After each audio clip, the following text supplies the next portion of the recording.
මේ අවස්ථාවේ ඔබට විශේෂ විනෝද ක්‍රීඩාවක් ලෙස ප්‍රචලිතව ඇති තුන් තෙරවිලි පිළිබඳව කරුණු ඉදිරිපත් කිරීමටයි බලාපොරොත්තු වෙන්නේ.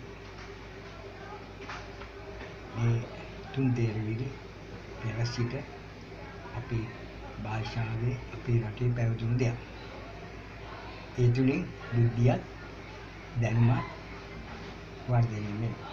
විශේෂයෙන්ම භාෂා දැනුමද මෙතන වැඩිවෙනවා. මම මේ අවස්ථාවේ ඔබට එවැනි එක තුන් තෙරවිල්ලක්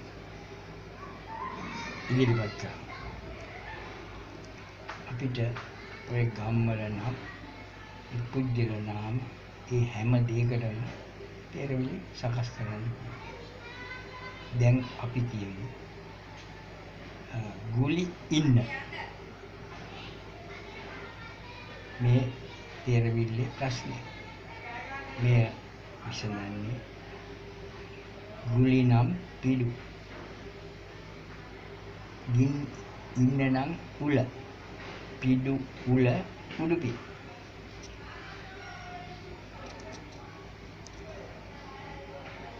මෙම තුන් තෙරවිලි සකස් කිරීමේදී භාෂාමය දැනුම එසේම බුද්ධිමය වර්ධනයක් දෙකම ඇති.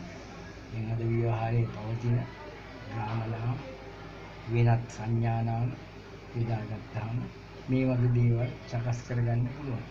ඒකෙදී තමාගේ භාෂා ඥානයත් ඒ වගේම බුද්ධියත් ඔප්නංගා ගන්න පුළුවන් වෙනවා. ඊළඟ අවස්ථාවේ ඔබට තුන් තෙරවිලි උපකාරක පද පමණක් ඉදිරිපත් කිරීමට බලාපොරොත්තු වෙනවා.